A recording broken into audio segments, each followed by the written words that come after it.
सभी को सर्वप्रथम जय विज्ञान जय संविधान। भारतीय पिछड़ा शोषित संगठन दिल्ली द्वारा आयोजित मैं महाराष्ट्र से नागपुर से शुभांगी घाटोळे सम्मिलित हुई हूँ।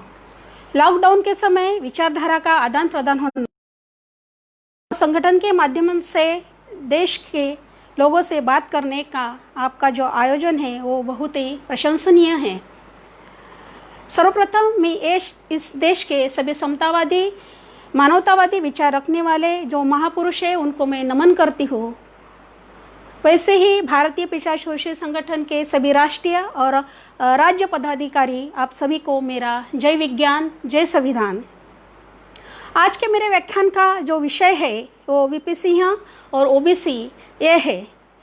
आज वीपी सिंह पूर्व प्रधानमंत्री, उनकी जयंती, जो सामाजिक न्याय के प्रणेता है, उनको मैं प्रथमतः अभिवादन करती हूँ, उनको मैं नमन करती हूँ। आज का जो विषय है वीपी सिंह और ओबीसी समाज, यह दोनों शब्द आज हमें एक धागे में बंधे हुए दिख रहे हैं। हाँ, ये सही है। मंडल कमीशन के बाद मंडल कमीशन की डोर वीपी सिंह ने ओबीसी समाज के हाथों में थमा दी, तभी से यह रिश्ता आज तक चला आ रहा है। भारतीय राजनीति को झंझोड़ के रख देने वाला कदम वीपी सिंह ने उठाया और उसी कदम से कदम मिलाते आज हम सभी चल रहे हैं। आज हमारा कारवां बनता हुआ हमें दिख रहा है। तो ऐसे समतावादी, न्यायी, संवेदनशील राजनीति के बारे में बोलने का आज मुझे ये सुनहरा अवसर प्राप्त हुआ है। इसलिए मैं बीपीएस के संगठन के आयोजन वालों को मैं धन्यवाद देती हूँ। वैसे वीपी सिंह के बारे में जानने के लिए मैं तो ये बोलती हूँ कि उन्हें आज समस्त भारत में चमकता हुआ तारा के रूप में उभरना चाहिए था। उनको वो सब नहीं मिला। क्यों नहीं मिला ये जानना भी आज उनके जयंती के दिन बहुत ज़रूरी बात है।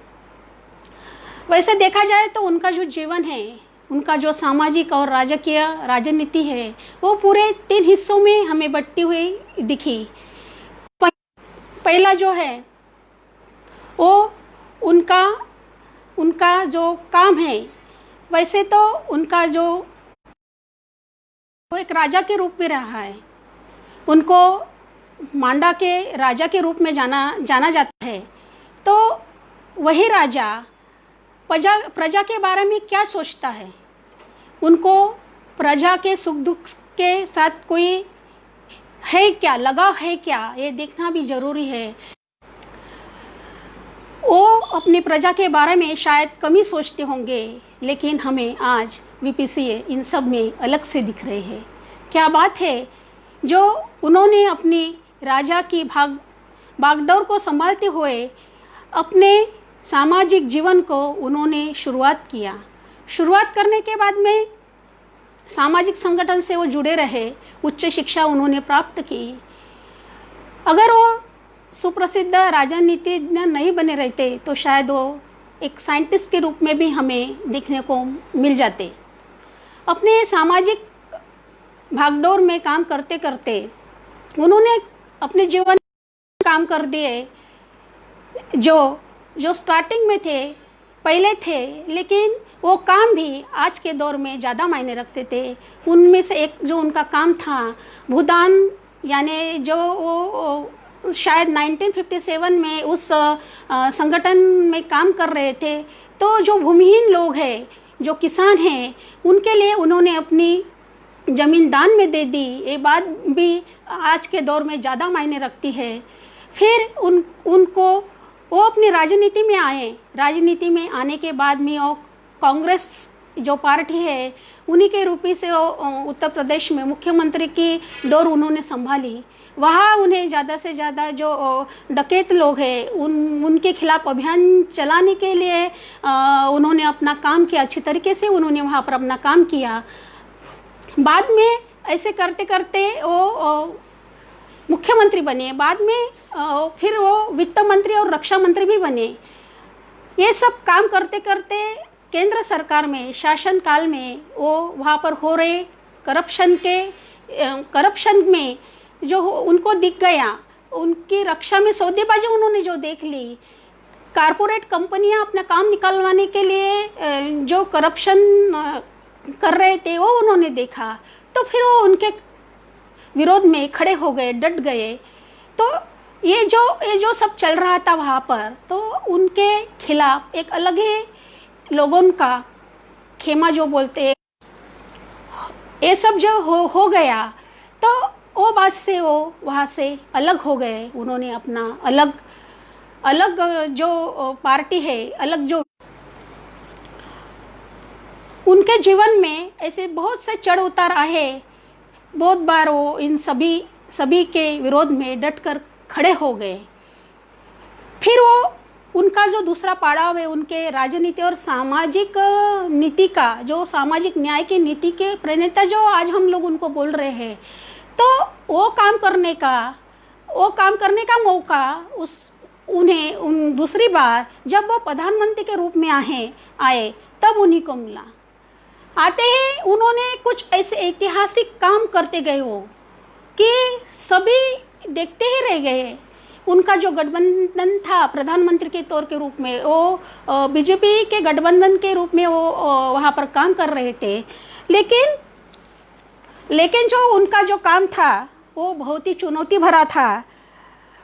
और ये काम करते करते उन्होंने जो काम किया, वो काम ये था कि उन्होंने मंडल कमीशन की घोषणा कर दी। जो मंडल कमीशन बार बार ओबीसी के पिछड़ों के उत्थान के लिए सामने आता गया, और यहाँ के सत्ताधारी शासन वर्ग ने बार बार उसको पीछे ढकेलते दिया। अपनी इस व्यवस्था को, मनोवादी व्यवस्था को मजबूत करने के लिए उन्होंने ये हमारा जो आयोग था, जो बाबा साहब ने संविधान के रूप पर 340 कलम के अनुसार हमारे लिए रख दिया था, वो लागू करने में वो बार बार अड़चने पैदा कर रहे थे। ये सब सिंह का जो काम था, वीपी सिंह ने जो काम किया मंडल कमीशन के तहत, वो बहुत ही सराहनीय काम था उस वक्त। तो एक काम के रूप में अगर हम समझते हैं तो हमारे नायक के तौर पर, हमारे नायक हीरो के तौर पर वो सामने आते हैं। उन्होंने बहुत बड़ा डिसीजन ले लिया, और जो मंडल आयोग की कुछ सिफारिशें थी, वो सिफारिश में से कुछ आवश्यकता उन्होंने हमारे लिए रखा। तो ये बात हमारे लिए ज़्यादा मायने रखते हैं। बहुत बड़ा काम उन्होंने अपने जीवन में किया। उसके बाद जो बीजेपी ने राम मंदिर के लिए जो अपना कमंडल उन्होंने सामने किया, वो कमंडल को भी उन्होंने सपोर्ट नहीं किया, उसके अगेंस्ट में वो डट कर खड़े हो गए। यह बात उनकी, यह काम उनका हमको हमारे हीरो के रूप में, उनके रूप में हमको दिख रहा है। और ऐसे बहुत ऐतिहासिक काम वो करते गए, जिसमें पहला तैल चित्र जो बाबा साहब का था, वो संसद में उन्होंने उन्हीं के इतने अच्छे बड़े काम करने वाले लोगों को देश का सर्वोच्च सम्मान प्रदान किया जाता है, जैसे भारत रत्न। वो भारत रत्न भी बाबा साहब और नेल्सन मंडेला को देने का, सर्वोच्च सम्मान प्रदान करने का काम वीपी सिंह इन्होंने अपने कार्यकाल में किया। तो ये बात बहुत मायने रखती है हमारे लिए कि जो काम हमारे पंत प्रधान काम उन्होंने अपने जीवन काल में किया, तो और हीरो के रूप में उन्होंने ऐसे काम किए, जैसे कि किसान जो लोग हैं, वो जो उस तरह अपनी आत्महत्या कर रहे थे, तो उन्होंने उस टाइम 25,000 रुपये का जो अनुदान उन्होंने दिया। वैसे देखा जाए तो आज के टाइम में वो शायद 2.5 या 3 लाख हो सकता है। तो ऐसे मुआवजा भी उन्होंने किसानों के लिए वहाँ पर किया। और मोहम्मद पैगम्बर की जो छुट्टी है वो भी उन्होंने घोषित कर दी। तो सत्ता में आए नहीं, और उनका काम का जो धड़ाका था वो जोरदार शुरू हो गया। सब उनको देखते रह गए। सब पहले उनको तो ऐसे यानी राजा के रूप में, राजश्री के रूप में उनको देख रहे थे। फिर बाद में तो वो रावण के रंक के रूप में रावण के रूप में उन्होंने ये मीडिया ने हमारे सामने उसको ला के खड़ा कर दिया। जो हीरो बन के नायकत्व के हिसाब से वीपी सिंह हमारे सामने आते हैं, वही दूसरी और उनको खलनायक के देश का मीडिया उनको हमारे समाज, हमारे ओबीसी समाज और तमाम बहुजन समाज के सामने उनको लाके रख देता है। तो क्या कारण हो सकता है इस व्यवस्था का, ऐसा उनमें जो बदलाव है? पहले उन्हीं के हिसाब से, उन्हीं के गठबंधन से वो पार्टी में शामिल होते, प्रधानमंत्री होते हैं, और फिर बाद में ऐसा कुछ निर्णय लेने के बाद में उनको वहाँ से निकाल दिया जाता है, सत्ता की कुर्सी से उनको बाहर किया जाता है। तो ये व्यवस्था को समझने के लिए, इस व्यवस्था को जानने के लिए आज हमें बार बार सोचना पड़ता है, और ये सोचने की बात ज़रूर है। तो फिर खलनायक के रूप में उनको जो पेश किया गया हमारे सामने, तो ऐसा चित्र उनके बारे में सामने लाके खड़ा कर दिया कि वो तो रावण है ही, जो कांग्रेस के टाइम जो सत्ता में और उनके साथ नहीं पटती थी। तो कांग्रेस के खिलाफ की विचारधारा वाले लोग वो पहले वीपी सिंह को ज़्यादा पसंद करते थे, उनको सराहा जाता था, पत्रकारों का भेड़ा उनकी तरफ। सब जब उन्होंने मंडल कमीशन की घोषणा की, वैसे ही उनको उन्होंने दुश्मन के रूप में सभी के सामने पेश किया। हमें आश्चर्य और हमें अपने प्रति घृणा आनी चाहिए कि जो मंडल आयोग उन्होंने ओबीसी के लिए रखा था, ओबीसी के उज्जवल भविष्य के लिए उन्होंने सामने लाया था, वही ओबीसी लोग उनके पुतले जलाने लगे थे। उनके विरोध भी नहीं सकते, गलत बातें करते थे, गॉसिप करते थे, उनके कार्टून निकालते थे। तो बुरी तरह से उनको यानी मेंटली डिस्टर्ब करने का काम यहाँ की मीडिया ने किया, यहाँ की शासन व्यवस्था ने किया, और उनके बारे में खलनायक के रूप में उन्होंने ऐसे किया कि वो बहुत बुरा आदमी था, वो हमारे जात में कलंक है, हमारे जाति के बाहर का है।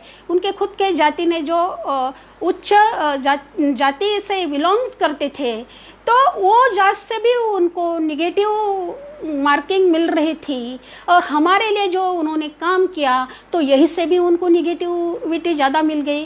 तो ये सब देखते हुए अगर एक राजा हमारे लिए काम कर रहा है एक प्रधानमंत्री के तौर पर, तो वो समय हमने समझ जाना चाहिए था, लेकिन उन्हें समझने में हमने बहुत बड़ी गलती कर दी। ये आज हमें बार बार ऐसे ही लग रहा है। और दूसरी बात तो ये है कि उन्होंने जिनों के लिए उन्होंने अपना पद त्याग दिया था, वही लोग उन्हें नकार रहे थे, उनको नकारा जा रहा था। क्यों ऐसा हुआ कि उनको क्यों नकारा जा रहा था? तो ये बात भी देखने की ज़रूरत है कि जिनके लिए काम किया वो उनके नकारते समय उनकी कारण मीमांसा को देखते हुए हमें ऐसा लगता है कि उस टाइम जो प्रधानमंत्री के तौर पे वो काम कर रहे थे, मंडल कमीशन की उन्होंने घोषणा की थी, तब उनको सपोर्ट मिला था रामविलास पासवान, शरद यादव, मुलायम सिंह यादव और कांशीराम जी, लालू प्रसाद जी। तो ये सभी ने उनको सपोर्ट दिया था, वो लागू करने के लिए उन्होंने कहा था, उन्हीं के हिस्सेदारी से। और कांशीराम जी का इसमें भी बहुत बड़ा योगदान है, क्योंकि उन्होंने भी एक डेस 4 के नाम से बहुत बड़ा योगदान चलाया था। और इसके अंतर्गत वो पूरा जो वातावरण था वो पूरा मंडल में होने में, देश में करने के लिए काफ़ी हद तक कांशीराम जी भी सराहना चाहिए, कांशीराम जी को भी। तो ये सब करते हुए जब उन्होंने अपना पद त्याग दिया, ओबीसी के लिए लोगों से टिक्का टिप्पणी सहन की, फिर भी ये वीपी सिंह हमारे नेता नहीं बन सके पिछड़ों के। हमने उनको नेतापन देने में बहुत कंजूसी की, ऐसे आज मुझे लग रहा है। क्यों ऐसा किया हम लोगों ने? क्यों उन्होंने हमारे लिए वैसे देखा जाए तो सत्ता में आने के बाद में स्वतंत्रता के बाद में नेहरू जी आए, मोरारजी देसाई आए, इंदिरा गांधी आई, राजीव गांधी भी थे। वो किसी ने भी हमारे लिए एक कदम उठाने के लिए वो लोग डरते थे, किसी ने भी हमारे लिए कदम नहीं उठाए। फिर एक जो आदमी हमारे लिए कदम उठा रहा है, हमारे विकास के लिए वो आगे बढ़ रहा है, तो हमने उनको सपोर्ट देने के बजाय उनको एक खलनायक के रूप में समाज के सामने लाने में उतने हम भी जिम्मेदार रहे हैं। तो ऐसा है कि वो खेमे में जो थे हमारे ओबीसी लोग, ओबीसी जनता, वो अपने पिछड़े ओबीसी नेताओं के पीछे लग गई, अपना अपना संगठन उन्होंने वहाँ पर बना दिया और वो सभी के सामने उन्होंने अकेला उनको छोड़ दिया। तो ये बात उनको शायद ही मायूस करने वाली थी का जिनके लिए उन्होंने अपना सत्ता पाठ छोड़ा था, आज उन्हीं को उन्हीं की कदर नहीं रही। ये बहुत बुरी बात उनके साथ में हुई थी। और वीपी सिंह ने जो मंडल कमीशन के बारे में जो निर्णय लिया, उससे जो भारतीय राजनीति थी वो एकदम झंझनाहट सी हो गई थी। इतने बड़े बड़े ठहराव और राजनीति में आए। स्वतंत्रता के बाद 1990 तक तो उसमें स्लो, यानी जो जैसा पानी चल रहा है उसमें कुछ उलट पलट नहीं, जैसे चल रहा है वैसा चल रहा था इस व्यवस्था में। लेकिन जैसे ही वीपी सिंह जी ने मंडल कमीशन का निर्णय लिया, वैसे ही इस तूफान सुनामी आ गई इस समुद्र में, इस भंवर में। तो इसके कारण से क्या हुआ कि नए जो बोलते प्रतिनिधित्व देने वाले जो है वो सब सामने आ गए। जैसे मैं पहले बोल चुकी हूँ कि शरद यादव जी है, रामविलास पासवान है, मुलायम सिंह यादव है, लालू प्रसाद यादव है, कांशीराम जी है। ये जो नेतृत्व है जो समाज के लिए, वो भी लोग काम कर रहे थे, डट के थे इस व्यवस्था को, जातिवादी व्यवस्था को, मधुवादी, तो ये सब काम हो रहा था। तो ऐसे एक नई राजनीति इस भारत देश के अंतर्गत हमको देखने को मिल गई। लेकिन कमंडल की जी बारे में जो बात कही थी वीपी सिंह ने, तो उससे क्या हुआ कि देश का जो इकोनॉमिक्स और सोशल स्ट्रक्चर है उसमें बहुत बड़ा इफेक्ट किया इस ऐतिहासिक निर्णय ने वीपी सिंह के। तो शायद ये जो है ये निर्णय बहुत ही सही साबित हुआ उस समय। और इसके बारे में टिप्पणी देते हुए वीपी सिंह बोले थे कि मैंने तो गोल कर दिया, इसमें मेरा पैर टूट गया, मुझे इससे कोई यानी मुझे दुख नहीं है, जो मुझे करना था वो मैंने कर दिया। और भी उसके बारे में ऐसे एक बात आती है कि माँ के पेट में जो बच्चा था वो अगर बाहर निकलता है तो फिर उसको अंदर कैसे डालना चाहिए, तो बाहर आने के बाद में तो पनपेगा ना। तो ये उनकी फिलॉसफी थी, उनकी यानी विचार करने की वो क्षमता थी जो उन्होंने हमारे सामने रख दी थी। और उनके बारे में और ऐसे ही कहा जाएगा कि इतना उनको अपमानित किया, इतनी प्रताड़ता जो बोलते हम लोग उनकी की, तो फिर भी वो डटे रहे अपने निर्णय से। उन्होंने बिल्कुल ही कॉम्प्रोमाइज़ नहीं किया कि मेरे जाति के लोग मुझे ऐसे बोल रहे हैं, मुझे सत्ता से निकाल देने वाले हैं, 5 साल का भी कार्यकाल मैंने पूर्ण नहीं किया। तो वो सत्ता के, इससे ऐसे दिख रहा है कि वो सत्ता के लालची नहीं थे। उन्होंने इस बार और भी एक बात कही थी मंडल कमीशन के तहत कि जो राजनीति मैंने की वो राजनीति संविधान के तहत की थी। तब भी मैं संविधान को मानता हूँ और मानता रहूँगा। ये उनका विश्वास बाबा साहब अम्बेडकर के प्रति उनके विश्वास को और ज़्यादा मजबूत करता है। बात हम सब ओबीसी लोगों ने दिल में रखनी चाहिए, मानना चाहिए और समझना भी चाहिए।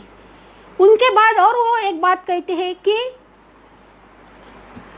मृत्यु तो एक ही बार आता है, आदमी एक बार मर जाता है, लेकिन बार बार तुम्हें अगर अपमान किया जाए, तुम्हारी अप्रतिष्ठा कर दी जाए, जिस अच्छा काम के लिए सराहना चाहिए था, वो काम करने के बाद में उनको गाली गलौज गंदी भर नज़रे से देखना, उनके बारे में लिखना, कमेंट्स करना, कार्टून करना, ये जो सब अपने जीवन काल में अपने सामने जो देख रहे थे, उससे वो बहुत ही व्यथित हो गए थे। हम लोगों ने ये बात समझने बहुत देर कर दी, हमने वीपी सिंह को नहीं पहचाना। ये बहुत बड़ी गलती हम ओबीसी समाज के तरफ हो गई है और से उनसे माफ़ी मांगना चाहूँगी कि जो गलती हम लोगों ने नहीं करनी चाहिए थी उस टाइम, वो गलती हमारे से हो गई। और मुझे उनमें और एक विशेषता देखने को मिलती है। जैसे महाराष्ट्र में शाहू महाराज ने 1902 में 50% आरक्षण दिया था, और इस समाज में जो पहले से जो ब्राह्मण ब्यूरोक्रेसी इस समाज में चल रही थी, उनको छेद देने का काम तब शाहू महाराज, वो भी एक राजा थे, वो भी एक राजा थे, उन्होंने भी अपनी संस्था में इस तरह का काम किया। तो ये वीपी सिंह के बारे में भी मुझे ऐसी समानता मिली कि ये भी एक राजा थे, इन्होंने अपने संस्थान में काम किया तो इन्होंने पूरे देश में काम कर दिया। ये भी शाहू महाराज एडॉप्टेड थे और वीपी सिंह भी अपने जो राजा बने वहाँ पर वो भी एडॉप्टेड थे। ऐसे जो समानता है मुझे दो राजा में दिखने को मिली, और मुझे अच्छा लगा कि जो हमारे अपने प्रजा के बारे में इतना अच्छा सोचते हैं, सोच रखते हैं और न्याय देने की बात करते हैं, उनको हमने सराहना चाहिए। ये अच्छी बात उन्होंने की। तो ये सब करते हुए, ये सब देखते हुए वीपी सिंह जी का जो काम था वो काम बहुत ही अच्छा था। उस काम में उन्होंने जरा भी कंजूसी नहीं की, लोग निंदा की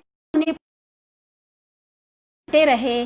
और तीसरा जो उनका दौर था, पहले तो कांग्रेस में थे, रक्षा मंत्री, वित्त मंत्री की भूमिका उन्होंने निभाई। दूसरे काल में उन्होंने प्रधानमंत्री के रूप में जो अनेक ऐतिहासिक निर्णय लिए, वो उनका एक कालखंड था। और आफ्टर जो उनका जो तीसरा सामाजिक और राजनीतिक जीवन ऐसा रहा कि वो एक अच्छे हृदय के, निर्मल हृदय के कवि भी थे, ये अच्छी बात है। और कवि होने के साथ साथ वो अच्छे बड़े पेंटिंग्स भी निकालते थे। तो बाद में उन्होंने अपना सारा जीवन उन्हीं को समर्पित कर दिया। और ये करते करते शासन व्यवस्था में, सामाजिक दायरे में जो जो आंदोलन हुए थे, उनका नाम सच्चर समिति आयोग के वक्त जो हुआ था वहीं पर भी उनका नाम लेते हैं। तो ये अच्छी बात है कि इतना अपमान सहने के बाद भी, सत्ता जाने के बाद भी दिया, अपना जीवन उन्होंने वहाँ पर व्यतीत कर दिया। उन लोगों के लिए वे अनशन पर भी बैठ गए। तो अच्छे काम ही उन्होंने किए। आज का विषय ओबीसी, तो हमें देखना होगा कि वीपी सिंह ने तो अपना काम किया, ओबीसी लोगों के लिए, पिछड़े लोगों के लिए उन्होंने नया रास्ता, नया दायरा उन्होंने खोल दिया। और बात करनी चाहिए तो जब ओबीसी का नाम आता है, वो भी वीपी सिंह के साथ आता है, वो मंडल कमीशन के साथ आता है। तो और ओबीसी इस धागे को और हम चौथे धागे से, आरक्षण से हम जोड़ देते हैं। तो हमें ये देखना चाहिए कि ये जो सब बातें हो रही हैं, अंतर्गत आरक्षण का मुद्दा जो सामने आया, तो आरक्षण का मूल रूप क्या है वो हमारे ओबीसी समाज समझना चाहिए। वो समझने में उन्होंने आज तक गलती की, उसका परिणाम आज हम भोग रहे हैं। स्वतंत्रता के 70 साल भी हम अपने मांग के लिए बार बार इस मनुवादी व्यवस्था के सामने खड़े हो रहे हैं, लेकिन उनको कुछ हमारे बारे में दया नाम का जो शब्द है वो उनको हमारे ऊपर आ नहीं रही। ये बहुत खेदजनक बात है। तो हमें आरक्षण, ओबीसी, मंडल कमीशन और वीपी सिंह ये सभी को अगर सोचना है तो हमें शायद आरक्षण के जड़ तक जाने की ज़रूरत है, ऐसे मुझे लगता है। थोड़े ही शब्द में मैं इनके बारे में बोल रही हूँ कि आरक्षण ये जो मूल शब्द है, ये संविधान के रूप से हमने जाना, लेकिन आरक्षण मूलतः ये मनुवादी व्यवस्था से आया हुआ शब्द है। जो आरक्षण इस मनुवादी विषमतावादी व्यवस्था को पूरे लपेटे हुए था, जिनका उपभोग वो हजारों सालों से तो इंग्रज इस देश में आने तक उन्होंने उसका, यानी हम जो मराठी में बोलते वापर, यानी पूरा उनका उपयोग उन्होंने कर लिया था। तो उनके आदी हो गए थे। वो उनके आदी इसलिए हो गए थे कि सब जगह उनकी सत्ता थी, सब जगह वो अपना वर्चस्व दिखा रहे थे, बोलने में वर्चस्व दिखा रहे थे, हमको आदेश देने में वर्चस्व दिखा रहे थे। हाँ, हमें आर्थिक तौर पे नीचा दिखाने के लिए भी वो बात कर रहे थे। तो सभी तौर पे हम लोग उस टाइम पीड़ित हो गए थे। आरक्षण का पूरा उपयोग उन्होंने, जब हमारे इधर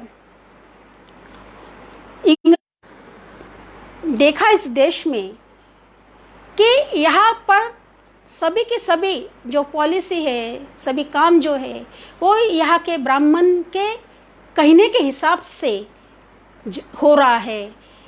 वो तय करता है कि किसके साथ कैसा बर्ताव करेगा। अगर उन्होंने गुनाह किया है तो गुनाह की सजा उसको क्या मिलनी चाहिए, ये तय करने वाला भी वही था।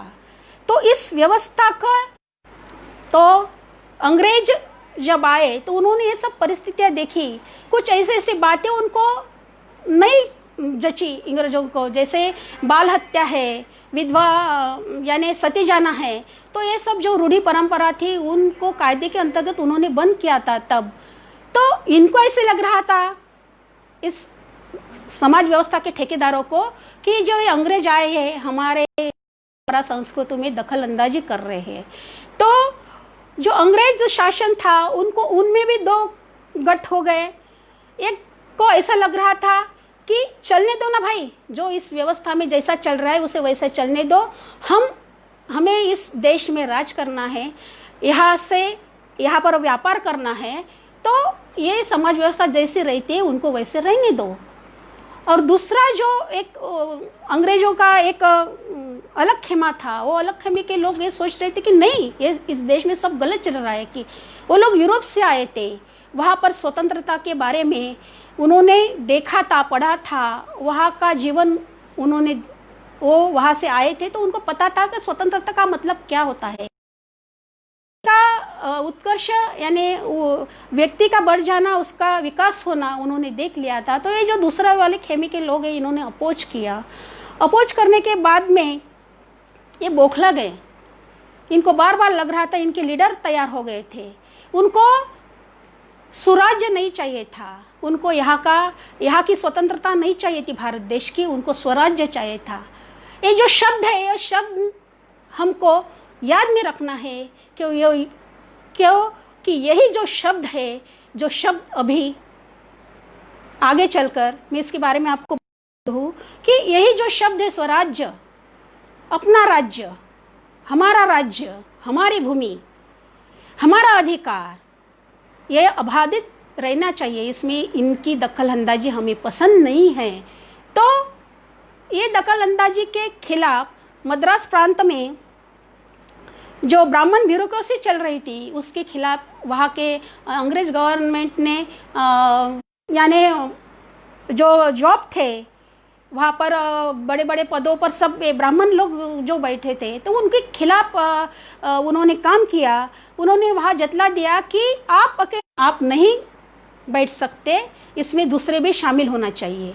तो जो ब्राह्मण नहीं थे, अदर कास्ट के थे, दूसरे कास्ट के थे, जो शूद्र और अतिशूद्र से बिलोंग करते थे, उन्हीं को भी उन्होंने वहाँ पर काम करने के लिए रख दिया। तो बहुत झंझनाहट उन्होंने वहाँ पर महसूस की कि हम हैं, इस देश का जो सुप्रीम पावर है वो हम ही हैं, तो हमारे सुप्रीम पावर में आप क्यों दखलअंदाजी कर रहे हो? हमको जैसा है वैसा रहने दो, वैसे चलने दो। ये हमारी उनकी राजनीति थी।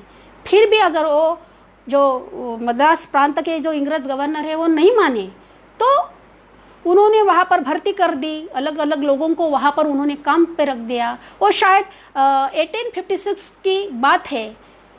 तो फिर इन्होंने फिर शुरू कर दिया। अगर ये ऐसा शुरू हो गया, एक दिन इन लोगों के नीचे आ जाएंगे।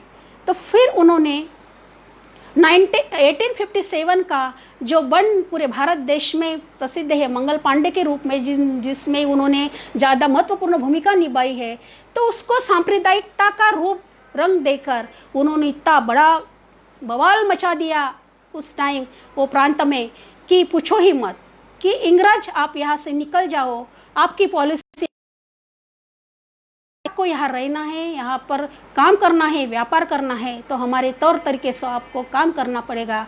तो इतिहास में जो 1857 का जो बंड है उसकी नोंद हो गई, लेकिन उसका पीछे का कारण शायद बहुत ही कम लोगों को पता है, ऐसा मुझे लगता है। तो ऐसे होते हुए जो आरक्षण की बात आती गई, तो हमारे महात्मा ज्योतिबा फुले, उन्होंने भी वो जो मांग की थी कि उन्होंने देख लिया था इस समाज व्यवस्था में सभी जगह, सभी यानी धार्मिक क्षेत्र में, शिक्षा क्षेत्र में, यानी नौकरी के रोजगार के संदर्भ में सभी जगह वही प्रस्तापित मनोवादी लोग दिखते थे। तो फिर ज्योतिबा फुले ने भी आरक्षण की मांग की। उस टाइम उन्होंने बोला कि नहीं, ये आप अकेले इस जिम्मेदार नहीं है, आप अकेले इन सबके अधिकार लेने वाले आप नहीं हो सकते, उसको बांटना ही होगा, क्योंकि इस समाज को जाति जाति में बांट दिया था, उनके टुकड़े टुकड़े कर। बहुत जोरकस से ज्योतिबा फुले ने भी ये मांग की कि नहीं। तो फिर 1902 में शाहू महाराज ने अपने संस्थान में 50% आरक्षण के रूप पे जो उन्होंने काम किया, वो बहुत ही सराहनीय काम किया था। और बाद में तो बाबा साहब ने संविधान के रूप में हमें ये सब दे दिया। तो जब मद्रास प्रांत की बात चल रही थी, तो स्वतंत्रता के बाद वहाँ पर जो आंदोलन चल रहा था ओबीसी का, कि उनको आरक्षण मिल रहा था वहाँ पर, तो वो आरक्षण सुप्रीम कोर्ट ने रोक दिया। जैसे ही रोक दिया तो पूरे मद्रास प्रांत में बवाल खड़ा हो गया। वो बहुत जो पेरियार है, जो उनको साउथ इंडिया का एक दूसरे बाबा साहब के रूप में देखते हैं, उन्हें ज्योतिबा फुले के रूप में देखते हैं। एक बहुत बड़ा आदमी था, अपने विचारधारा रखने वाला। इस आदमी ने उस पूरे जो है मद्रास प्रांत को हिला के रख दिया। तो यहाँ की जो गवर्नमेंट है, नेहरू सरकार, वो सत्ते में आ गई। सत्ते में आने के बाद उन्होंने ऐसा लगा कि अगर मद्रास प्रांत का जो ये सब चल रहा है, तो एक कहीं पूरे देश भर में ना फैल जाए ये वातावरण, आरक्षण का जो मुद्दा था ओबीसी के।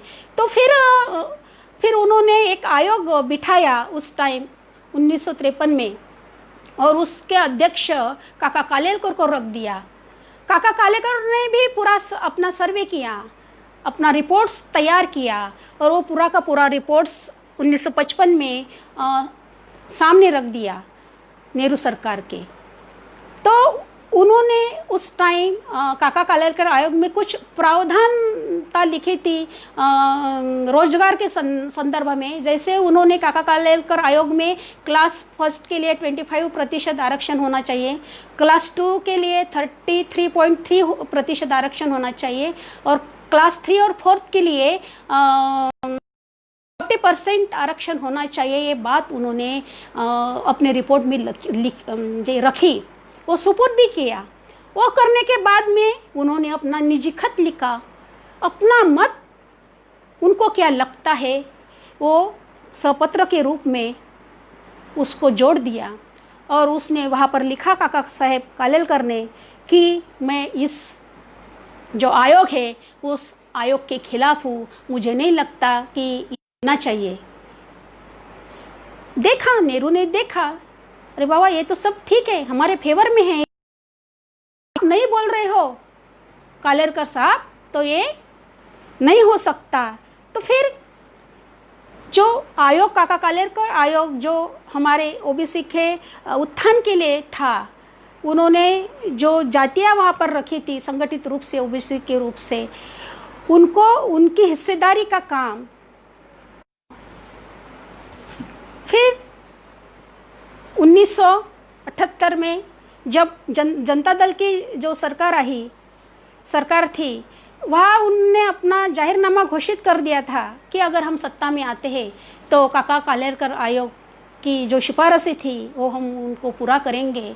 तो उन पर भी दबाव बढ़ता जा रहा था, तो उन्होंने भी बोल दिया कि हाँ, हम सत्ता में आने के बाद में ये सब करेंगे। उस टाइम मोरारजी देसाई भी पंतप्रधान थे, तो सत्ता में आने के बाद में वो भी मुकर गए, उन्होंने भी कुछ उसके बारे में नहीं किया।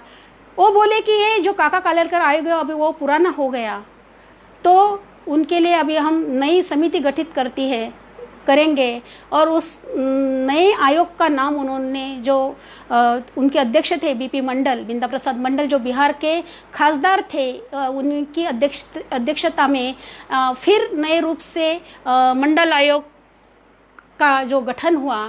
तो उन्होंने भी बहुत साल उस पूरे देश का दौरा करके सभी जाति की परिस्थितियां देखकर उन्होंने भी तैयार करने के बाद में उन्होंने राष्ट्रपति के सामने भी वो रख दिया। फिर भी उनको नज़रअंदाज कर दिया। पार्टी के आने के बाद में जो आश्वासन दिया था वो आश्वासन वो लोग भूल गए। बाद में जब वीपी सिंह की जब सरकार आई, तो सरकार ने उन्होंने घोषित कर दिया, उन्होंने पहले ही बता दिया कि अगर मैं सत्ता में आता हूँ, प्रधानमंत्री बनता हूँ, तो मैं मंडल कमीशन को लागू करूँगा। तो बात उन्होंने सही करके दिखलाई मेरे ओबीसी भाई और बहनों। तो ये आरक्षण का मूल हमने जो पहले से देख रहे थे कि आरक्षण का जो मतलब है, आरक्षण ये जो शब्द है, आरक्षण शब्द संविधान से निकलने से पहले मनुवादी व्यवस्था के अंतर्गत से बाहर निकला हुआ है, वो उन्हीं की देन है। तब वे पूरेपूर हकदार वही लोग थे इस जाति व्यवस्था बनाने वाले, मनुवादी व्यवस्था वाले। लेकिन वही आरक्षण बंटकर यानी सभी वर्ण में उसको विभाजित कर दिया। पहले वर्णवादी व्यवस्था में अकेला, फिर उसके बाद क्षत्रिय, फिर वैश्य और शूद्र, अतिशूद्र के लिए कुछ भी नहीं बचता था। तो ये सब ऊपर के हैं जो मिल बांट के खा जाते थे। सबसे पहले सबसे ज़्यादा अधिकार तो पहले ब्राह्मण का ही रहता था, पर वही आरक्षण जो शब्द आ गया, आरक्षण आ गए, उसके लिए कुछ 340, 300 यानी 341, 342 ऐसे जो कलम बन गए, उनके अंतर्गत यहाँ के ओबीसी SC ST को उनका हक मिलने लगा। तो ये बौखला गए, वो बौखला गए क्योंकि उनके सामने का जो खाने का जो पूरा खाना परोसा था, हिस्सेदार हो गए। तो बौखला तो उनको होना ही था, वो बौखला गए और बार बार सोचते गए कि ऐसा क्यों हुआ, इसके जिम्मेदार कौन है और इसके लिए हम क्या कर सकते हैं जो अभी तक वो करते आ रहे हैं। तो ये सब बातें हुई। मंडल कमीशन के बाद मैंने पहले बता दिया कि वीपी सिंह को एक यानी राक्षस के रूप में उन्होंने प्रेजेंट किया था, और बाद में राक्षस के रूप में प्रेजेंट करने के बाद में खलनायक भी हो गए, सब हुए जो उनके बारे में गलत बात कर दी। और फिर ऐसा वातावरण तब निर्माण कर दिया था। तब मैं बहुत छोटी थी, यानी मैं देखती थी, कुछ समझ पाती थी। तो तब ऐसा यानी होता था कि युवा वर्ग को समझाने की बजाय उनको भड़काने जाने लग रहा था। उस टाइम इतना भड़काया गया लोगों को कि जो खुद ओबीसी उनके लिए है, तो उनको ऐसे भड़काया गया कि ये एससी के लिए जो रिजर्वेशन है उसमें और बढ़ोतरी कर दी।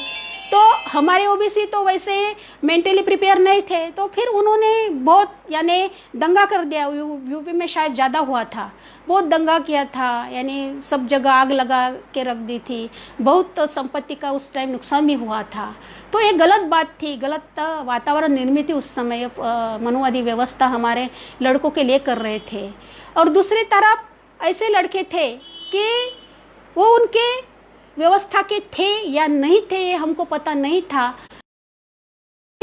मंडल कमीशन के लागू करते हम आत्महत्या कर रहे हैं ऐसे चिट्ठी लिख के वो पूरे जल जाते थे, पूरी उनकी बॉडी जल जाती थी, लेकिन उनके पावर के रूप में हमें वहाँ पर मिलती थी।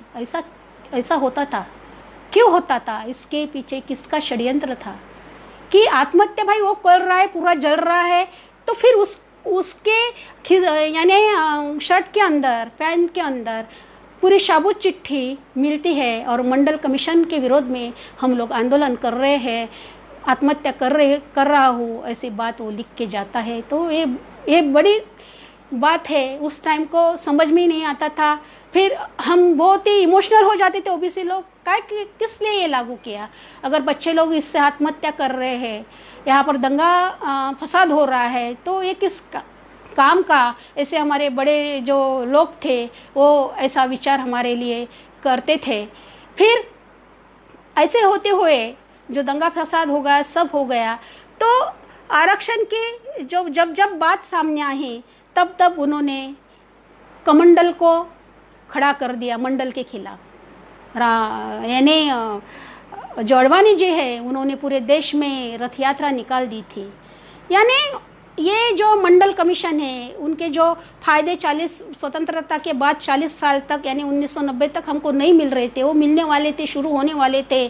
तो इन लोगों ने अपनी पॉलिसी अपने ज्ञान का उपज बाहर ला के रख दिया, यानी मंडल को दबाने के लिए इन्होंने कमल दल शुरू कर दिया। फिर भी हमारा जो ओबीसी है वो उनकी चाल को नहीं समझ सका। ये हमारे हित की बात कर रहा है, हमारे हित की बात है इसमें, ये भी उसने नहीं देखा। तो कमंडल यात्रा में जो वो सब लोग हमारे तो वैसे धार्मिक है, क्योंकि इस मनुवादी व्यवस्था को कवच के रूप में उसको संभालने का काम हमारा ओबीसी समाज कर रहा है, और ये अंदर बैठ के असली मलाई खा रही है। नारियल का मैं उदाहरण देती हूँ कि उसके आजू बाजू में तो पूरा रफ रहता है, उसका प्रोटेक्शन जो अंदर रहता है वो अच्छी तरीके से रहता है। उसको हम नारियल जो रहता है अंदर का, तो वो खाने में जरा ज़्यादा स्वाद देता है।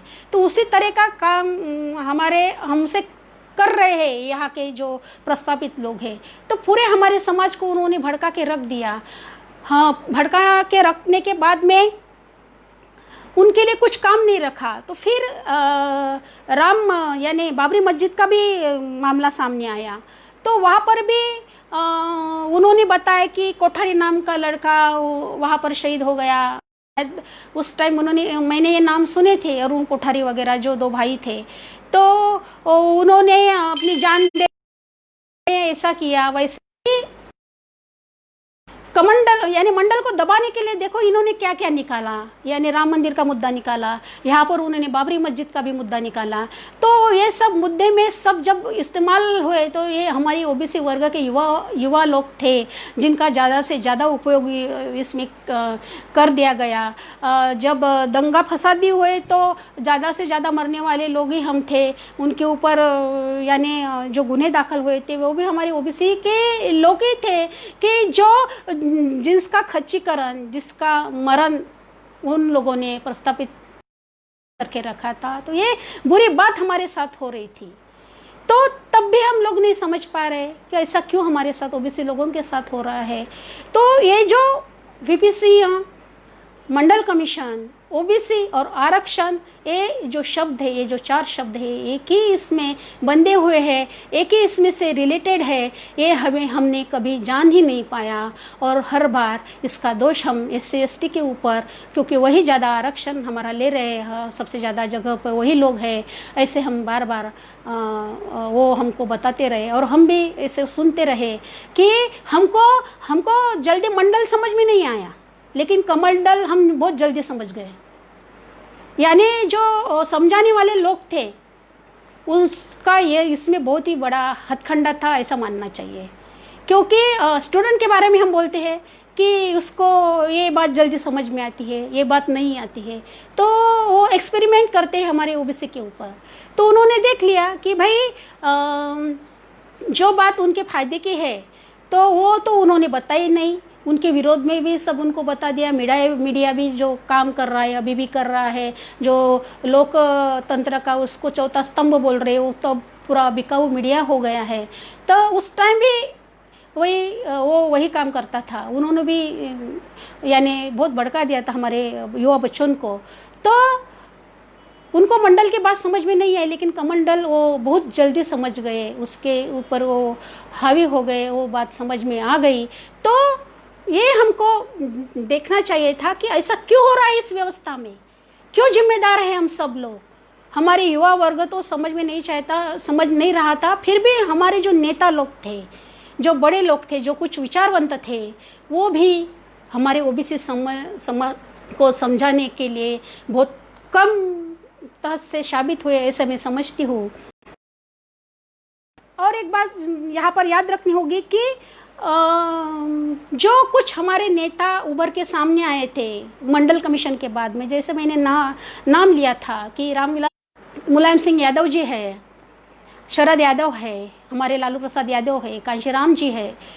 तो इससे पहले मैं लालू प्रसाद यादव जी का धन्यवाद देना चाहती हूँ कि यही वो एक आदमी है कि इनने इस देश के अंतर्गत हुए विषमतावादी जाति व्यवस्था की गोम को पहचान लिया था। उन्होंने ये बात समझ ली थी कि यह आरक्षण यानी शिक्षा और रोजगार के लिए नहीं है, ये आरक्षण तुम्हारे हक के लिए, जो नैसर्गिक हक है, अधिकार है, उसको प्रतिनिधित्व देने के लिए आरक्षण की बात है। तो उन्होंने बार बार, मैंने उनको सुना भी है, उनके बारे में पढ़ा भी है, तो वो बार बार इस ओबीसी समाज को कहना चाहते हैं कि आप मानसिक तौर से आप तैयार हो, ये मनोवादी व्यवस्था की मानसिकता लेकर जो तुम यानी जिंदगी बसर कर रहे हो, बात सही नहीं है, उससे बाहर निकलो। तो वही एक आदमी था को जो रथ यात्रा बिहार में उन्होंने रोक दी थी, अडवाणी को उन्होंने रोक दिया था। वही एक आदमी था कि जो यानी मंडल कमीशन के लागू होने के बाद में डट के खड़ा रह गया था। वही जो एक आदमी था, उन्होंने वहाँ के जो गुराखी समाज ज़्यादा तौर पर है बिहार पर, तो उन्होंने वहाँ पर गुराखी के बच्चों के लिए स्कूल भी यानी शुरू कर दी थी। और जो पिछड़े जाति के लोग थे उनके लिए जो करना पड़ता था वो सब वो करते थे। उनका जो स्पीच देने का जो तरीका था वो मुझे तब बहुत ही अच्छा लगता था। अब बहुत बरस हो गए उनको मैंने सुना नहीं। तो इतने रूप से अपनी बिहारी स्टाइल में बात करते थे और सुनते सुनते हम भी हंस देते थे कि सही, यानी छोटे छोटे यानी एग्जाम्पल देके वो हमको उस टाइम सिखा रहे थे, कुछ बोल रहे थे, कुछ बातें वो हमसे कर रहे थे, लेकिन तब भी हम ओबीसी लोगों ने उनकी भी बात नहीं सुनी। क्या हुआ, इस व्यवस्था के खिलाफ, इस आरएसएस और बीजेपी के खिलाफ जो आदमी खड़ा हुआ, डटकर हुआ, उन्होंने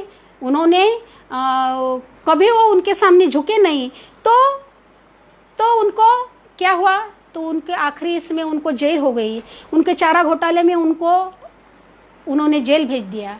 तो मैं ये बताना चाहती हूँ उन्होंने क्या सिर्फ वही गुनहगार है क्या? चारा घोटाले तो उनसे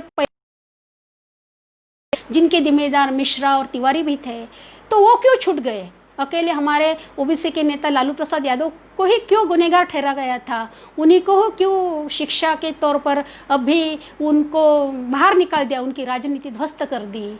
और उनके साथ जो काम करने वाले लोग थे, शायद उन्होंने उनको दगा दिया, उनके साथ बहुत बड़ी बुरी बात की। ये भी बात मुझे अफसोस से आपके साथ अफसोस की बात है कि ऐसा भी हुआ है लालू प्रसाद यादव के बाकी उनको गुनहगार ठहरा गया। तो फिर उनको गुनहगार ठहरा गया चारा घोटाले में, तो फिर इस देश में जो दंगा करने वाले थे, गोधरा हत्याकांड करने वाले थे, यहाँ पर सांप्रदायिकता भड़काने वाले लोग थे, यानी जो हिंदू मुसलमान का झगड़ा लगाकर उनको जिंदा जलाने वाले लोग थे, तो वो गुनहगार नहीं थे क्या? उनको शिक्षा क्यों नहीं हुई?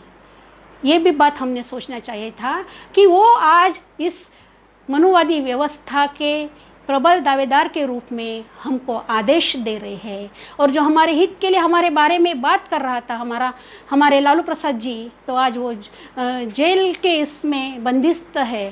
तो ये तालमेल की बात है, ये हम ओबीसी लोगों ने समझना चाहिए कि जो उनकी तरफ से बात करता है, उनकी तरफ से खड़े रहता है, प्रस्तावित मनुवादी व्यवस्था के साथ जो खड़ा रहता है, तो उनको वो सत्ता में भागीदारी देते हैं, पैसा देते हैं, मान सम्मान देते हैं। अगर उनके खिलाफ कोई खड़ा रहता है तो ये गलत बात उनके लिए साबित होती है। और दूसरी बात मैं यह कहूँगी कि इस देश की राजनीति में हम बार बार बोलते हैं कि सत्ता में हमें आना चाहिए, सत्ता में आने के बाद ही हम परिवर्तन कर सकते हैं। तो सत्ता में आने के लिए आप देख रहे हैं अभी फिलहाल में कि कौन सा ऐसा पक्ष है, कौन से ऐसी पार्टी है जो तुम्हारे हित की, तुम्हारे हक की, तुम्हारे अधिकार की बात करती है। कोई भी ऐसी पार्टी आज हमें दिखाई नहीं मिलती। जो स्वतंत्रता के बाद में जब मैंने देखा कि साउथ में, तमिलनाडु में परियार का जो आंदोलन चल रहा था, वहाँ से उस आंदोलन से, सामाजिक आंदोलन से, सांस्कृतिक आंदोलन से डीएमके पार्टी पक्ष हुआ, उसके बाद में वहाँ की दक्षिण की पूरी राजनीति ही इस पार्टी ने बदल के रख दी थी। तो ये मायने रखता है कि तुम्हारा सामाजिक सांस्कृतिक आप मानसिक तौर पर कितने तैयार हो, कितने आप दूसरे व्यवस्था में बिजी हो। अगर आप स्वतंत्रता से विचार कर रहे हो तो आप अपना पक्ष, अपनी पार्टी भी निकाल के इस व्यवस्था के ऊपर आप राज कर सकते हो। दूसरी बात मैं कहूँगी कांशीराम जी के बारे में कि जो DS4 की तरह उन्होंने भी आंदोलन किया और फिर बाद में बीएसपी की पार्टी का निर्माण भी उन्होंने किया। तो ये बात बहुत ज़रूरी है कि जो पार्टी का निर्माण किया, उस पार्टी के तहत जो काम शासन स्तर पर होने वाली थी, तो उसमें कुछ सामाजिक और सांस्कृतिक दायरा होता था, उसके तहत, उसके अंदर ही उस पार्टी को काम करना था। ये दो पार्टी के बारे में जो हमारी थी, हमारे आंदोलन को पूरक थी, लेकिन जो तीसरी पार्टी के बारे में, जिस संगठन के बारे में मैं आपसे बात कर रही हूँ, वो शायद इस तौर पर ज़्यादा खतरनाक है, और वो है आरएसएस और बीजेपी। आरएसएस के बारे में हमको ये जानना ज़रूरी है कि वो पहले तो एक संगठन के रूप से बाहर आई थी। तो संगठन के रूप से जो बाहर आई, तो संगठन के रूप से बाहर आने के बाद में उन्होंने देखा कि पहले उन्होंने अपनी पूरी कमांड कर रख दी थी। उनकी कमांड ही बहुत अजीब थी कि मैं यानी आपसे बात कहूँ तो आप भी ऐसे बोलेंगे कि एक क्या बात कर रही थी। तो बात ऐसी है कि जब देश में जो व्यवस्था तैयार हो रही थी, तो उस व्यवस्था के अंदर एक कुछ अलग ही विचारधारा काम कर रही थी, जो आरएसएस के ऊपर जो आज पूरे हिंदुस्तान में अपना डंका बजा रही है और उस अपने डंके पर इस सभी देश को नचा रही है, और उसमें हम सभी शामिल हैं। तो आरएसएस का जो थिंक टैंक था, मानसिक तौर पर लालू प्रसाद का ये शब्द आप बार बार ध्यान में रखना चाहिए कि मानसिक तौर पर वो क्यों बात कर रहे हैं। मैं भी इस तौर पर आपको क्यों ऐसे बोल रही कि उनकी जो राजनीति थी वो राष्ट्र नीति को धर के थी। आरएसएस की उनकी एक अलग विचारधारा है, ये आपको समझ में आना चाहिए था। उनकी विचारधारा जो है वो वंश पे आधारित है, वो धर्म पे आधारित है, वो संस्कृति के ऊपर आधारित है, वो भाषा के ऊपर आधारित है, वो देश के ऊपर आधारित है। और उनकी जो विचारधारा है, उसी विचारधारा के नीति और नियोजन से ये सामाजिक संगठन जनसंघ के पार्टी के रूप में सामने आया। बाद में ये बीजेपी के रूप में आज हमारे ऊपर राज कर रहा है। तो ये बात को भी हमने समझना चाहिए कि क्या ये सही है? इस देश में जो जो हो रहा है क्या ये सही है? तो ये सब बात संभलते हुए मैं आपसे ये कहना चाहती हूँ कि इस देश में जो मनोव्यवस्था है वो आज के दौर में गो कर रही है, सामने जा रही है, सामने जा रही है। और हमारा जो ओबीसी संगठन है, हमारी जो विचारधारा है, हमारा काम करने का तरीका है, वो सब ईगो में फंस गया है। तो क्या बात है ऐसी? तो मैं फिर एक बार आपको आरएसएस के प्रमुख मोहन भागवत की तरफ लेके जाती हूँ, और उनका जो मुखपत्र है ऑर्गेनाइजेशन, उनमें उन्होंने बताया था कि राष्ट्रनीति नॉट अ राजनीति, राष्ट्रनीति नॉट अ राजनीति is the important for the संघ। वो राजनीति को बाद में लाना चाहते हैं, पहले उन्होंने अपनी राष्ट्रनीति लाई, जो राष्ट्रनीति इस देश के अंदर वंश, धर्म, संस्कृति, भाषा और है, ये बात भी आज हमको समझना बहुत जरूरी है। क्यों उन्होंने किया? नीति हमारे बहुजन को इस्तेमाल कर रही है, अपनी व्यवस्था को खड़े रहने के लिए इन्होंने हमारे बहुजनों का ईंट की तरह उपयोग किया। इमले चढ़ते गए, उनके मजले बनते गए, और जब काम हो गया तो बाद में इन्होंने क्या किया? बाद में इन्होंने फेंक दिया, मार दिया, अपमानित किया। जो जो करना था, साम भेद दंड के रूप में उनको जो जो करना था, वो सब बातें इन लोगों ने हमारे बारे में की। इस जाति व्यवस्था के अंदर रहने वाले वीपी सिंह और हेमंत करकरे को वो इन लोगों ने नहीं छोड़ा। ये बात आपने समझ लेनी चाहिए कि हमारे को तो वो वैसे कर रहे हैं, अगर इसकी नीति और नियोजन के अंदर, इसके राष्ट्रनीति के अंदर अगर इनके खुद के व्यवस्था के लोग भी अगर आ जाए तो भी वो ख़त्म कर देते हैं। ये बात जानना आज के तौर पर बहुत ज़रूरी है, ये बात हमने सीखनी चाहिए। और ये भी मैं आपको बता रही कि स्वतंत्रता के बाद भी आज लोग हम जो के तो खड़े हैं, आज भी हम अपने बारे में नहीं सोच रहे हैं, अपने बारे में हम कुछ भी नहीं कर रहे। तो इसका कारण क्या है? आज भी हमको यहाँ पर जैसे जाति में हम लोग बट गए थे, तो ऐसे जाति में बंटने के बाद में हम अपने अलग अलग विचारधारा में भी बट गए। ये ओबीसी के अंदर हमको अलग अलग विचारधाराएं देखने को मिलती है। कोई कहता है मुझे क्या करना, कोई करता है हाँ मेरे नसीब में ऐसा है तो फिर मैं क्या करूँ, कोई कहता है नहीं मुझे डर लगता है, मैं जैसा हूँ वैसा ठीक हूँ। कोई कहता है कि भाई हमको क्या करना है, जो कर रहे हैं वो ठीक है, उनके इसमें हमको जाना चाहिए। तो और एक ओबीसी का जो संगठन है, जिस संगठन के रूप से आज व्याख्याता के रूप में से मैं बोल रही हूँ, उस तरह से अनेक संगठन इस भारत देश में है। तो ये संगठन अलग रूप से विचार करता है। ये संगठन अपनी विचारधारा में महामानवों का समतावादी, मानवतावादी विचार लेकर काम कर रहे हैं, और उनको पता है कि ये सब हमारे व्यवस्था में ऐसे ऐसे बात करने वाले हमारे भाई लोग हैं, हमको इनमें भाईचारा बनाने रखने की ज़रूरत है। तो वो अब भी काम करते करते इस भारत देश में ये सब अलग विचारधाराएं रखने वाले अपने भाई लोगों को, ओबीसी लोगों को, भाई बहनों को साथ में लेकर इस व्यवस्था को बदलाने की भूमिका में वो योद्धे की तरह में खड़े हैं। तो मैं उनको सैल्यूट करना चाहती हूँ। सभी जो संगठन आज भारत देश के ऊपर ओबीसी के तौर पर जो काम रहे हैं, उस सभी योद्धाओं को मैं सलाम करना चाहती हूँ कि उन्हीं की वजह से आज जो है सब आरक्षण की बात है, मंडल कमीशन है, और जो बात सामने आती है संविधान के तौर हमारे सामने रखने वाला काम, यह संगठन जो सामाजिक संगठन इस देश में काम कर रहे हैं वो सब लोग काम कर रहे हैं। तो उनको मैं नमन कर रही हूँ, उनको मैं सैल्यूट कर रही हूँ। तो बात यहाँ तक आती है, जाते जाते मैं एक ही बात बताती हूँ कि अगर हम ओबीसी समाज को बाहर निकालना है इस ब्राह्मणवादी व्यवस्था से, तो पहले हमको हमारी मनोवृत्ति को ही हमको अलग करना पड़ेगा। पहले तो हम ओबीसी लोगों को ये ब्राह्मणशाही से, ब्राह्मणवाद से, ब्राह्मण लोगों से ही अलग करना पड़ेगा। तो इसलिए हमको क्या करना पड़ेगा? तो इसलिए हमको उनके यहाँ जाना ही नहीं चाहिए, उनकी बात सुननी नहीं चाहिए। अगर हमारे यहाँ में कुछ काम होता है, शादी होती है या बच्चा जन्मा रहता है, तो हमारे यहाँ किसी की मौत होती है, तो बार बार हमको उन्हीं की याद आती है। फिर दान दक्षिणा देने के बाद में फिर वो हमको वहाँ से बाहर निकालते हैं, फिर उन्हीं को पूछ कर हम नाम रखते हैं। यानी जो भी हमारी ज़िंदगी के सुख दुख के जो भी पड़ाव है, उस सब पड़ाव में हमने उनको सहभागी कर लिया, ऐसे सोच लिया कि उन्हीं के सिवा हमारा कोई भी काम नहीं होता है।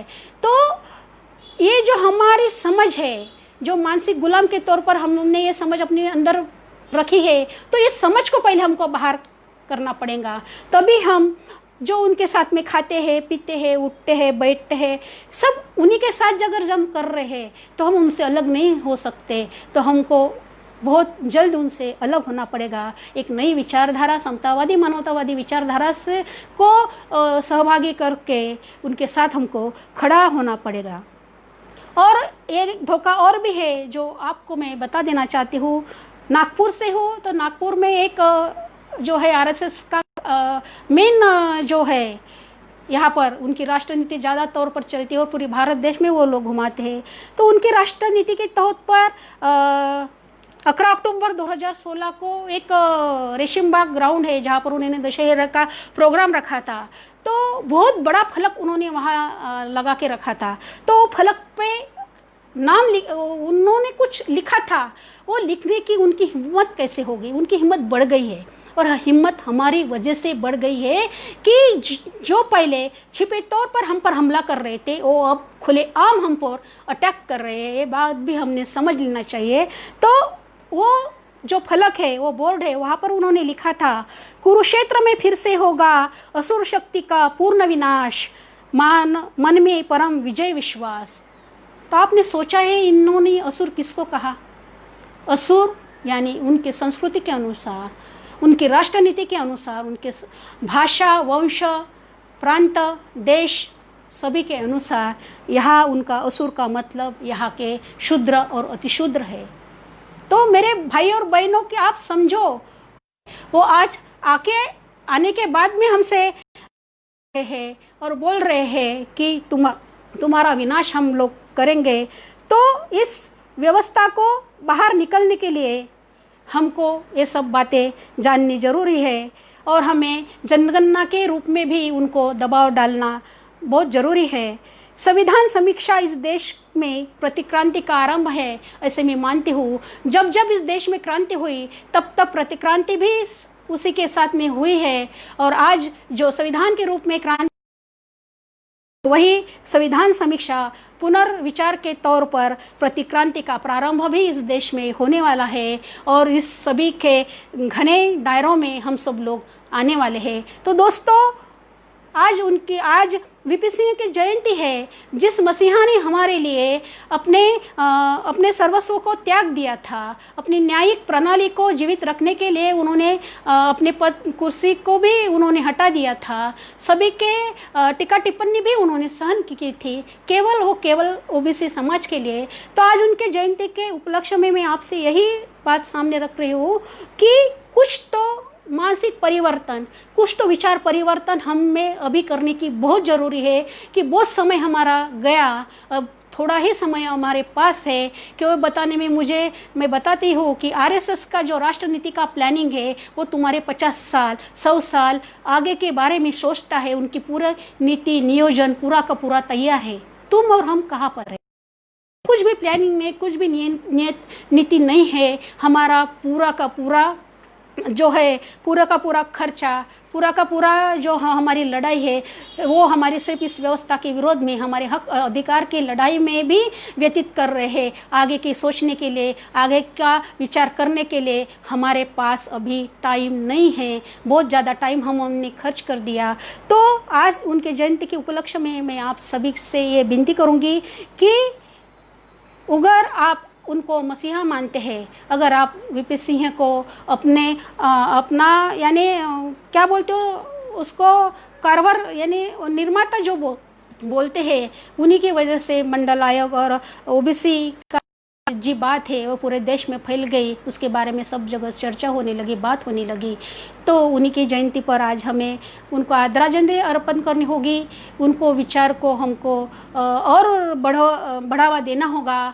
जो एक सितारा उस समय आगे सामने आने वाला चाहिए था, उस टाइम भारतीय समाज व्यवस्था में, भारतीय राजनीति में वो तब नहीं आया, तो शायद आज हम सभी ओबीसी बांधव वही सितारा सामने लाने में मदद कर सकते हैं। ऐसे अनेक सितारा जी है जो हमारे ओबीसी के लिए काम करने वाले जो लोग हैं वो हमारे लिए सितारा ही है। उन सितारों के सामने लाना, उनके कार्यों के विचारों पे अमल करके हमको काम करना, यही आज वीपी सिंह को आदरांजलि होगी। और धन्यवाद आप सभी का मैं करती हूँ। भारतीय पिछड़ा शोषित संगठन के आयोजकों ने मुझे अपनी बात कहने के लिए यहाँ पर जो आमंत्रित किया, उनका मैं अपने शुक्रिया अदा करती हूँ, बहुत उनको अभिवादन करती हूँ। और आज के इस दौर में वीपी सिंह और ओबीसी के तहत जो व्याख्यान हुआ था, मैंने अपनी बात आपके सामने रखी, उस तहत मैं आप सबसे विदा ले रही हूँ। और आप सभी का जय विज्ञान, जय संविधान। धन्यवाद।